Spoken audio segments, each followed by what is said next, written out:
Hi, this is Mash Rundown. If you enjoy watching movies as much as we do, subscribe and hit the like button down below. Today we're going to be doing our movie review for Peninsula.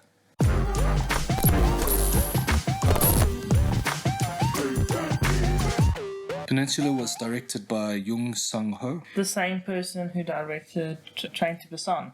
Yes, it stars Gang Dong-hwa, Lee Rae, Lee Young-hoon, Moon Woo-jin, and Kim Min-ya.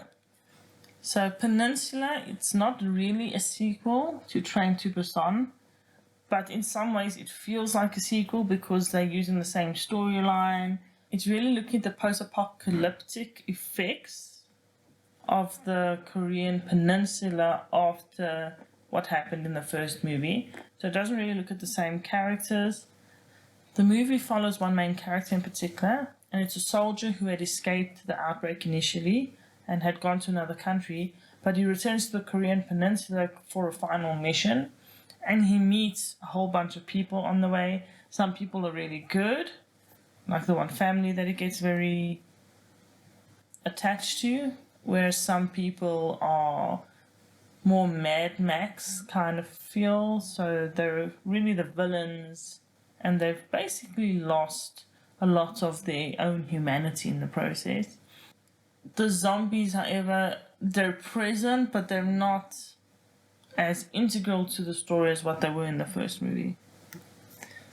It's definitely a zombie movie, but like you say, the zombies are there and they drive the plot forward a little bit, but it's mainly the people that we're following and the people's actions that are causing all the conflict.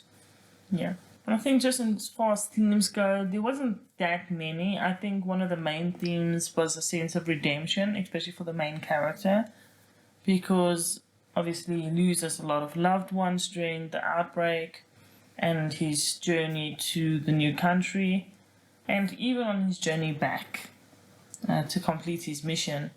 And he really wants to make up for all this loss by helping people along the way. I think the movie looks at wanting to focus on self-preservation and then doing what is necessary to save others as well, like juxtaposing those two concepts. And then like the first one, there's definitely a family unit. There's the two kids, the mother, the grandfather, that they end up focusing the story around. And he of course meets this little family unit, and he almost becomes a part of the family unit. So at least from the first movie, they kept that family aspect going.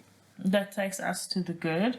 I think in general the acting was okay. Yep. It was pretty good. Like you said, very good. I think they weren't given enough screen time, weren't given enough lines, weren't given enough to make us like them, even.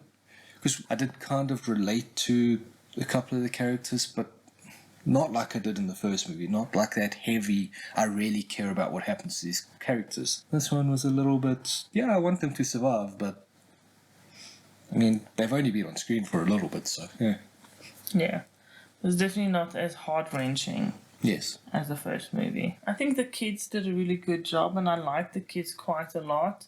I especially liked the use of creative equipment and technology to get past the zombies that the kids used, and that was very fun and interesting for me.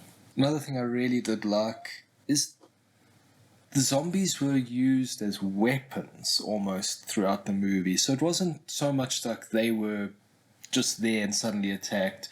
They were placed strategically. The characters maneuvered their adversaries to specific areas where they would be attacked by zombies. So it was like a tool, the zombies, as opposed to just this mindless horde constantly attacking everybody. I think in this movie the zombies were definitely more zombies, or traditional idea of zombies, than the first movie. Definitely. Because I think the first movie you could have argued that they aren't necessarily zombies. Yeah. Whereas the second movie, definitely zombies, no doubt about it. The same brain dead, like walking slowly kind of tropes that you'd expect from a general zombie movie. And I think that leads us straight into the bad. And speaking of the zombies, just one weird thing for me. Every single zombie had wet blood on them. They've been there for 4 years. Like you would expect dried blood, cake blood, maybe some decay. No, all of them wet blood on them. It was very weird. Yeah. It felt Like if they just attack someone, cool, but like every single one of them. Especially because after 4 years, there aren't that many survivors left. So it's not like they're regularly eating people. Yeah. And, how do the zombies sustain themselves if they're not regularly eating? I don't know. There was just a lot of weird things I with would that. expect quite a bit of decomposition. Like, it was weird. For me, this movie was definitely not as contained as the first movie. The first movie was in a train and it focused on a small group of people. The second movie is much larger, it's in a city. Doesn't have that same contained feeling. And it looks at different groups of people Yeah. and a much larger view. And I think this unfortunately led to very little character development, Yes. which was a great thing in the first movie, like we were talking about earlier. You really cared about the characters. But because there was so little character development in this movie, it was It was missing that heart. And the character development was there, but it was shoved down your throat. Where the first movie you saw this progression of the character and they showed it to you. This one they were telling it to you and they were like shoving it down your throat almost. They did a flashback at the end to bring us back to the beginning and show, oh, look at the growth this character's had. We didn't need to be told that. It should have been shown to us. But the first movie did very well. Very, very well. And the first movie had tied in the girl singing in the end, which was so beautiful because that meant so much. And they didn't need to show us a flashback Yeah, they didn't. At all. right at the end for that because it had already been built in the plot line. So, yeah. And they did build things into the plot line. It just was done so rushed and done so without heart that maybe they felt it was necessary. Just let's remind you that this happened in the beginning. I feel like this movie had a real, Resident Evil old school game, not new Resident Evil game, Mad Max vibe. And this led to a very big letdown because it was like a big Hollywood blockbuster feel instead of the beautiful storytelling that the first movie had. Yes. And it was very sad. And the first movie, I quite enjoyed the CGI and the makeup, whereas in this movie, both the makeup, as what you said before, with the blood caking and stuff, as well as the CGI, weren't very good. Every car scene looked like a video game cutscene.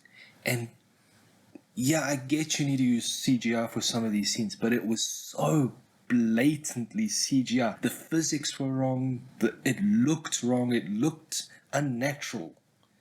And there were a lot of car scenes in this, so there was a lot of this dodgy CGI. And it breaks the suspension of disbelief. I'm watching a movie, am I watching a game now? No, I'm still watching them. It makes it less enjoyable. The problem is not that there were a lot of car scenes, the problem is that it was executed so poorly. Yes.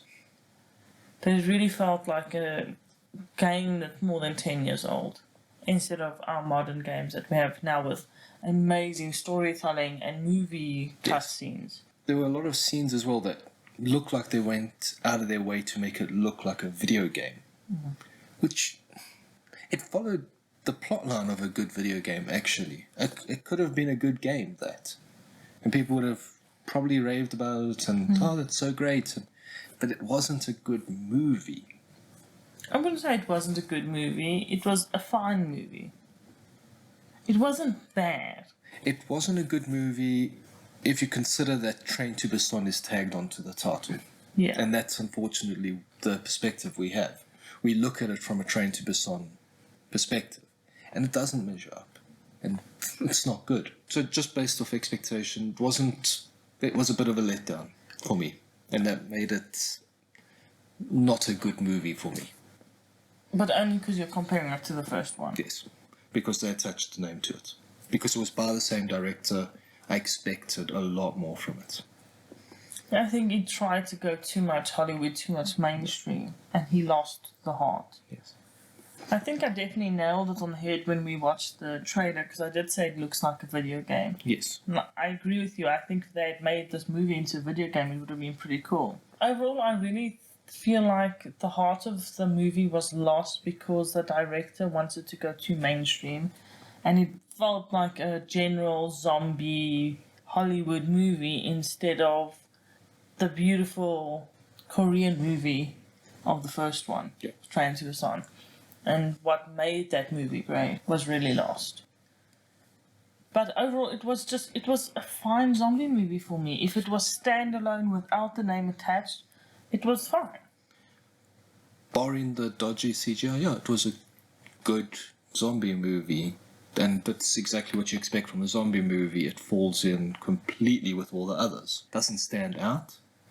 It's another one. Yeah. Whereas Train to Busan really did stand Yes. out. I think overall, I would give it a 5 out of 10. You know, right in the middle. It was fine. It was fun to watch. I agree. A 5 out of 10. So our rating is a 5 out of 10.